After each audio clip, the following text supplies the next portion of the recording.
শিবরাত্রি উপলক্ষে বীরভূমের বক্রেশ্বর ধামে মানুষের ঢল। হিন্দু শাস্ত্র মতে শিবরাত্রির আলাদা মাহাত্ম্য রয়েছে। দেবাদিদেব শিব ও পার্বতী দেবীকে ঘিরে এই বিশেষ তিথি পালিত হয়। আর এই শিবরাত্রি ফাল্গুনের কৃষ্ণ চতুর্দশী তিথিতে পালিত হয়। 26শে ফেব্রুয়ারি যখন থেকে চতুর্দশী তিথি পড়ছে তখন থেকেই শিবরাত্রির পুজো করতে পারেন, যদিও সেটি প্রদোষ ব্রতের ত্রয়োদশী তিথি। এই তিথিও দেবাদিদেব মহাদেবের তিথি। মনে করা হয় ভগবান শিবের অত্যন্ত প্রিয় ফুল ও গাছ হল আকন্দ। শুভ কোনো অনুষ্ঠানে ও শিবের পুজোয় আকন্দ ফুল লাগবেই। এছাড়াও মহাদেবকে অপরাজিতা ফুল দিয়ে পুজো করা হয়। হলুদ চাপা ফুলেও শিবের আরাধনা হয়। এছাড়াও ধূত্র ফুল, কলকে ফুল দিয়েও পুজো করা হয় শিবকে। শিবপুরাণ অনুসারে আদিশক্তির অনন্ত আধার মহাদেব, তিনি সর্বপ্রথম। শাক্ত সম্প্রদায়ের মধ্যে প্রধান আরাধ্য তিনি। শাস্ত্র মতে মহাদেবের আরাধনার শ্রেষ্ঠ দিন মহাশিবরাত্রি। বিশ্বাস, এই দিন উপোস করে ভক্তি ভরে পুজো করলে সন্তুষ্ট হন শিব, ভক্তদের মনোবাঞ্ছা পূরণ করেন তিনি। কথিত, এই দিন সঠিক নিয়ম মেনে কুমারীরা যদি ব্রত পালন করেন তাহলে শিবের মতো জীবনসঙ্গী পান তারা। প্রতিটি জায়গার মতো বীরভূমের বক্রেশ্বরেও দেখা গেল ভক্তদের ঢল।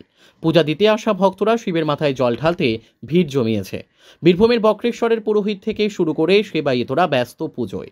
মহিলা পুরুষ নির্বিশেষে শিবের মাথায় জল ঢালতে ভিড় করেছে বীরভূমের বক্রেশ্বরে, আর সেই চিত্রই তুলে ধরছি আমরা। Bureau report, rising Bangla.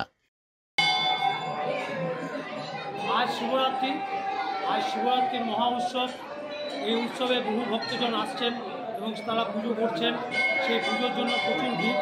আমরা চেষ্টা করছি, সমস্ত সেবায়তগণ চেষ্টা করছে লাইনটাকে কন্ট্রোল করার, এবং সেই কন্ট্রোল অনুযায়ী চলছে পুজো। চলছে শিবরাত্রির বক্রেশ্বর বাবার মন্দির এবং পাশে মায়ের মন্দির, সেখানেও পুজো চলছে। পাশে যে ছোটো ছোটো শিব মন্দিরগুলো আছে সেই শিব মন্দিরেও পুজো চলছে। মূল বক্রেশ্বর বাবার মন্দিরে পুজো চলছে এবং মায়ের মন্দিরে পুজো চলছে। বক্রেশ্বর থেকে বিশ্বজিৎ চক্রবর্তী, বক্রেশ্বর সেবাই।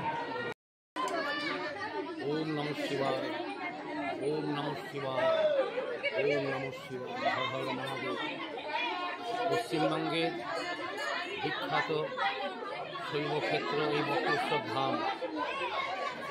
শিব চতুর্দশী আর কিছুক্ষণের মধ্যেই লেগে যাবে, এবং কালকে রাত্রে থেকেই মানুষ লাইন দিয়ে সব দাঁড়িয়ে আছে, বসে আছে।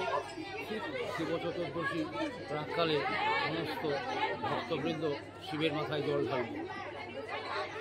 বক্রেশ্বর পুরাণ খ্যাত মহামণি অষ্টাবক্র এবং বক্রেশ্বর শিব একসঙ্গে মিলিত হয়ে আলিঙ্গন হয়ে এক আত্মা হয়ে আছে, এবং ঋষি অষ্টবক্র মুনির নামে এই জায়গার নাম হচ্ছে বক্রেশ্বর, যেটা সাধারণত দেখা যায় না।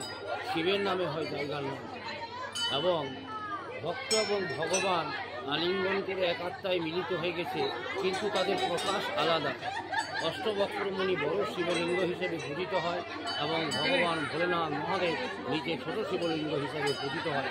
এটাই একটা বিশাল দৃষ্টান্ত। এবং বক্রেশ্বর মন্দিরে জল ঢালার জন্য সর্ব মনস্কামনা পূর্ণ হয়।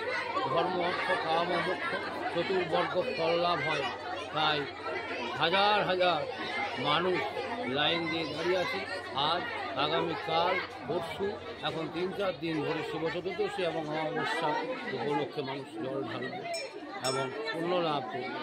তার সাথে আছে সতীপীঠ, দুই গুরুর মধ্যস্থল, মহাপীঠ এবং উড়ুকেশ্বর ভৈরব। তাই সকলকে বক্রেশ্বর শিব চতুর্দশী এই মেলা এবং শিবধাম দর্শন করার জন্য সকলকে আমন্ত্রণ এবং অভিনন্দন জানাচ্ছি, শুভেচ্ছা জানাচ্ছি। পুলিশ প্রশাসন সজাগ দৃষ্টিতে ওরা কাজ করছে, ওরা ডিউটি বিভিন্নভাবে সব ডিউটি নিয়েছে। আমি একজন সেবায়িত হিসাবে সকলে তাদের শান্তি শৃঙ্খলাভাবে সুষ্ঠুভাবে লাইন দিয়ে যেন পুজো দেয়, কোনো বিশৃঙ্খলা যেন না করে, তাহলে সেটা আমাদের সার্থক হবে। আপনার নাম? আমার নাম সন্দীপ চৌধুরী, আমি একজন অন্যতম সেবায়িত। নমস্কার সকল ভক্তবৃন্দ।